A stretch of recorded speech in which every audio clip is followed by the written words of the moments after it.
भाई इस राज्य के लाखों नौजवानों का जो भविष्य के साथ जो खिलवाड़ सरकार ने किया, 3 साल इनके ऐसे नौजवानों के चले गए। अब जो बाकी बचा है इस सरकार का कार्यकाल में क्या उन नौजवानों को नौकरी मिल पाएगा, ये स्पष्ट मुख्यमंत्री जी को जवाब देना चाहिए था।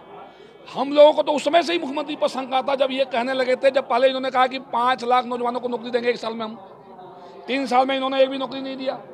बाद में इन्होंने क्या कहा कि अंडा बेचो, मुर्गी बेचो, शुक्र बेचो।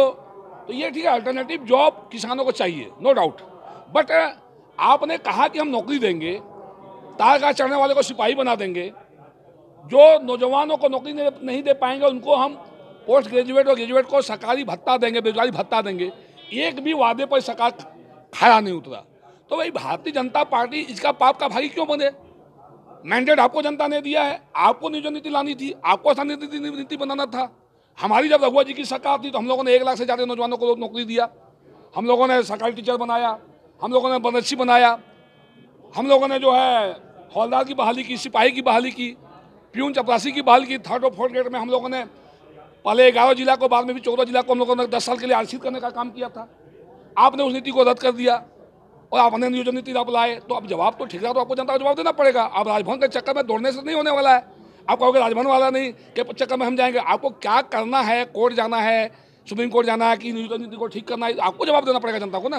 बाकी हम तो विपक्ष हैं, आपसे सवाल डाल रहे हैं, पूछ रहे हैं कि भाई इस राज्य की जनता के साथ क्या होगा।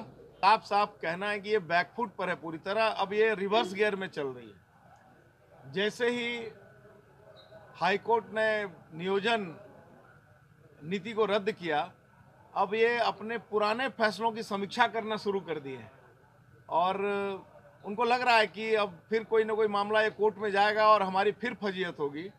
तो 2 बिल जो पिछले साल इन लोगों ने लाया था, एक बाजार समिति बिल जिसमें बाजार टैक्स को बढ़ाने की बात फिर से कर रहे थे, उसे ये सरकार वापस ला रही है, वापस ले आई है। और दूसरा एक और बिल जो हाई कोर्ट का जो फीस बढ़ाने की बात थी, उसमें भी सरकार बैकफुट पर है और दोनों बिलों को वापस लाई है सरकार। तो मेरा ये इस तरह से त्रुटिपूर्ण यहाँ से भेजा गया तो निश्चित तौर पर हाईकोर्ट रद्द करेगा ही। माननीय हाईकोर्ट ने रद्द कर दिया। अब कितना बड़ा ठोकर लगा यहाँ के नौजवानों को, जो पढ़ाई लिखाई कर रहे थे, जो परीक्षा दे रहे थे, कोई नौकरी कर रहे थे, वो सारा चीज़ रद्द हो गया। इसीलिए तो मैं बोलता हूँ कि अब ये झारखंड भगवान भरोसे ही बचेगा। दुखद है कि जिन मुद्दों पर मान लीजिए कोर्ट से कोई निर्णय आ गया है, लेकिन इसके समाधान के लिए मुझे लगता है पक्ष और विपक्ष दोनों को बहुत संवेदनशील होना चाहिए।